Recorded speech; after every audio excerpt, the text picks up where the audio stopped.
Assalamualaikum warahmatullahi wabarakatuh. Halo semuanya, perkenalkan nama saya Tirazani Farah Fatania. Saya dari Program Studi Pendidikan Pancasila dan Kewarganegaraan Fakultas Keguruan dan Ilmu Pendidikan Universitas Pamulang. Baik, hari ini kita akan membahas topik yang sangat serius dan sensitif, namun penting untuk kita pahami bersama. Belakangan ini, Tangerang Selatan dikejutkan dengan kejadian yang sangat memprihatinkan. 4 kasus bunuh diri yang terjadi dalam waktu yang berdekatan. Kejadian ini tentu menimbulkan pertanyaan besar di masyarakat. Mengapa hal ini bisa terjadi? Apa yang sebenarnya sedang terjadi? Dalam video ini, kita akan menganalisis fenomena ini dari perspektif kriminologi dan sosiologi, memahami faktor-faktor penyebabnya, serta mencari tahu apa yang bisa kita lakukan sebagai masyarakat. Namun, sebelumnya perlu saya tekankan, bunuh diri bisa dicegah dan ada bantuan yang tersedia. Mari kita mulai dengan pemahaman yang mendalam.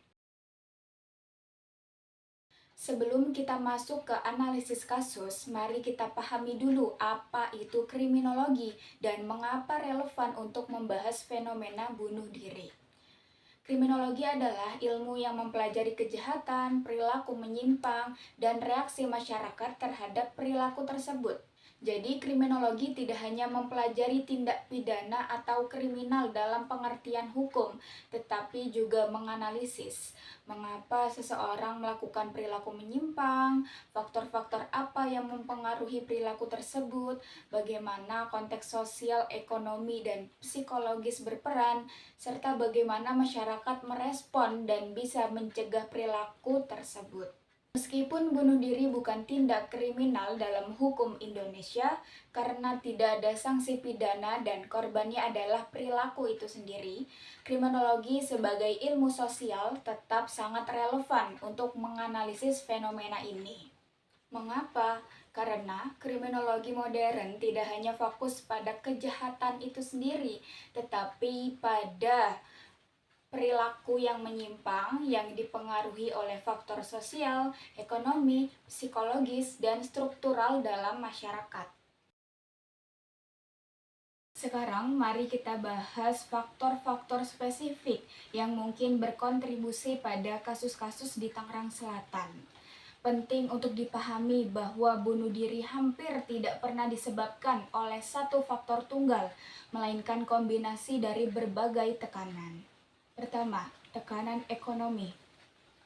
Tangerang Selatan dikenal sebagai daerah dengan biaya hidup yang relatif tinggi.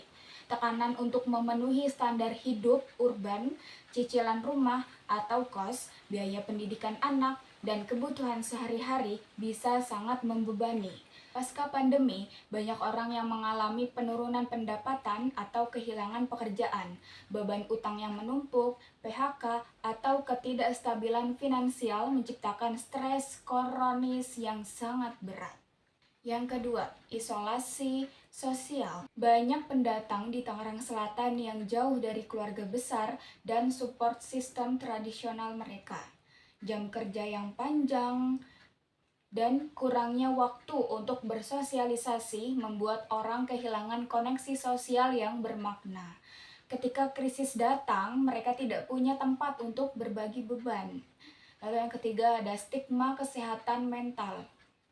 Ini adalah faktor krusial. Di masyarakat kita masih ada stigma kuat terhadap masalah kesehatan mental, depresi, atau masalah psikologis lainnya sering dianggap sebagai kurang iman, cengeng, atau lemah mental.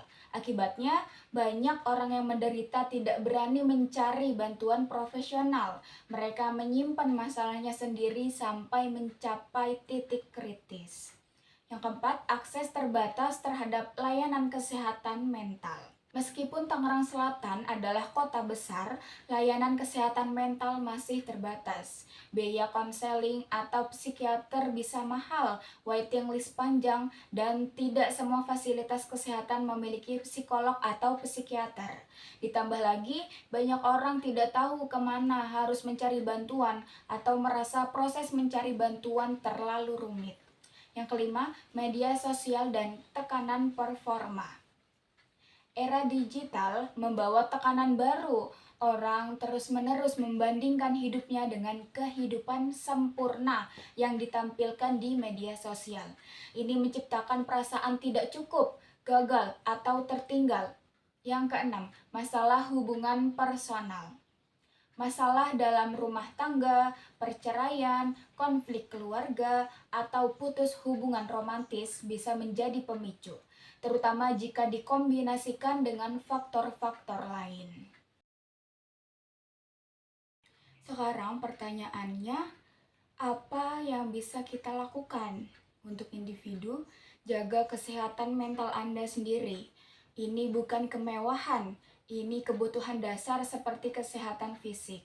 Belajar mengenali tanda-tanda pada diri sendiri dan orang terdekat. Dari perubahan mood drastis, menarik diri dari sosial, berbicara tentang merasa tidak berguna, atau perubahan pola tidur dan makan yang signifikan. Jangan ragu mencari bantuan profesional. Ini bukan tanda kelemahan, ini tanda kekuatan dan kepedulian pada diri sendiri. Untuk keluarga dan teman, ciptakan safe space. Biarkan orang yang Anda sayangi tahu bahwa mereka bisa berbicara tentang apapun tanpa dihakimi. Dengarkan tanpa menghakimi. Kadang orang hanya butuh didengar, bukan diberi nasihat atau solusi instan. Jika seseorang berbicara tentang bunuh diri, anggap itu serius. Jangan minimalisir atau menganggapnya cuma mencari perhatian. Untuk komunitas, normalisasi percakapan tentang kesehatan mental. Buat ini bukan lagi topik tabu. Bangun support system, komunitas, RT RW, atau kelompok-kelompok kecil bisa menjadi jaringan pengaman sosial. Edukasi tentang kesehatan mental, workshop, seminar, atau kampanye di tingkat lokal. Untuk pemerintah, tingkatkan akses layanan kesehatan mental. Puskesmas harus punya psikolog, layanan hotline harus lebih dikenal. Program pencegahan terstruktur, screening kesehatan mental berkala, terutama untuk kelompok rentan. Kampanye publik yang efektif tentang pentingnya kesehatan mental dan menghilangkan stigma. Kasus-kasus di Tangerang Selatan adalah pengingat keras bahwa kita perlu berbuat lebih banyak sebagai masyarakat. Tidak ada yang harus menghadapi penderitaan sendirian. Ingat, bunuh diri bisa dicegah, ada harapan, ada bantuan.